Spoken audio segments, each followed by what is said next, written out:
एक ग्लूकोज एक फ्रक्टोज। ऐसे ही बहुत सारे क्वेश्चंस आते हैं जीपैट वगैरह में, कौन सा शुगर किससे मिलकर बना है बेटा। तो इसको समझने के लिए बहुत जरूरी है इस लेक्चर को या इस टेबल पे ध्यान देना। अब वो टेबल कैसे ध्यान देनी आपको बताता हूं। जैसे सुक्रोज है वो डी ग्लूकोज और डी फ्रक्टोज यानी दो ग्लूकोज और फ्रक्टोज से मिलकर बना है, लेकिन इसमें और डीप में जाएंगे तो मालूम चलेगा ये एक अल्फा डी ग्लूकोज है और एक बीटा डी फ्रक्टोज है। डी मतलब डेक्स्ट्रो, अल्फा डी ग्लूकोज और बीटा डी फ्रक्टोज, ये जीपैट का पॉइंट है। डिटेल में पूछेगा आपसे, ऑप्शन दे देगा alpha D glucose, alpha L sucrose fructose, alpha D fructose, alpha D alpha beta D electrons, ऐसे घुमा फिरा के चार ऑप्शन देगा।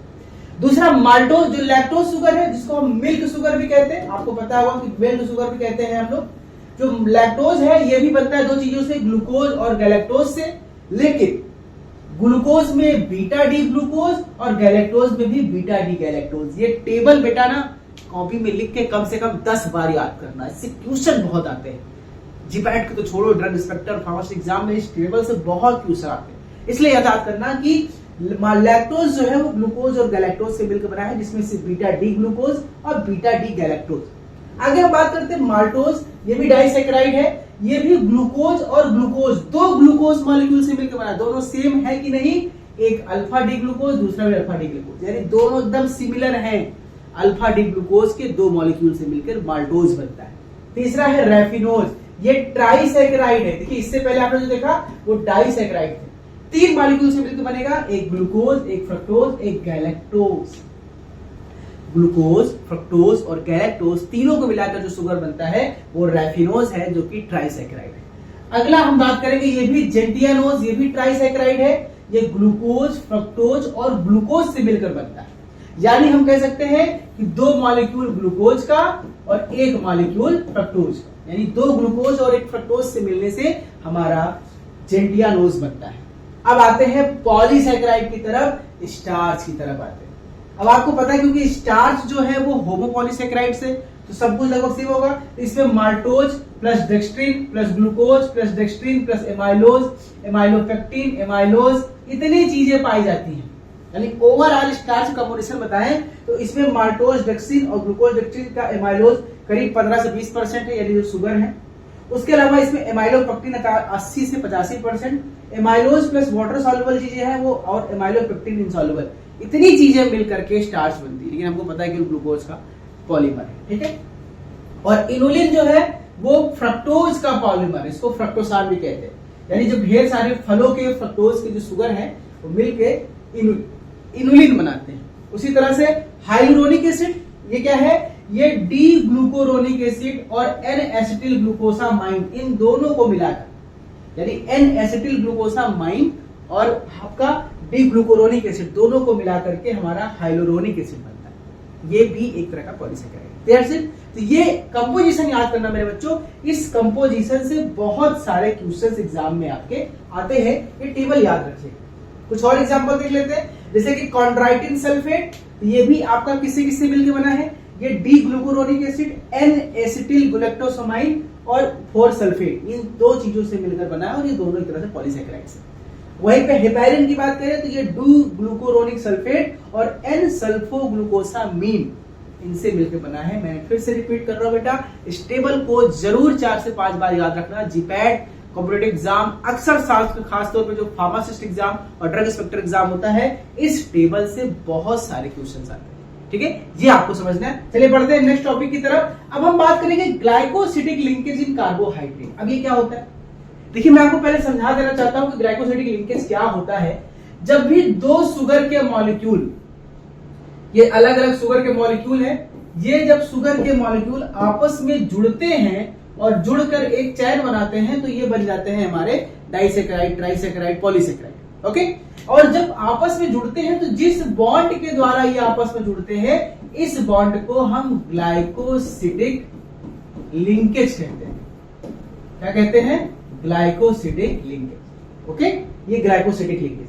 अब जिस कार्बन के जिस पोजीशन पे, मान लीजिए कार्बन नंबर 1 है, कार्बन नंबर 2 है, कार्बन नंबर 3 है, कार्बन नंबर 4, अगर इसके बीच लिंकेज हो रहा है तो हम कहेंगे 1 and 2 लिंकेज। अगर इसके बीच हो रहा है तो हम कहेंगे 2 and 3 लिंकेज।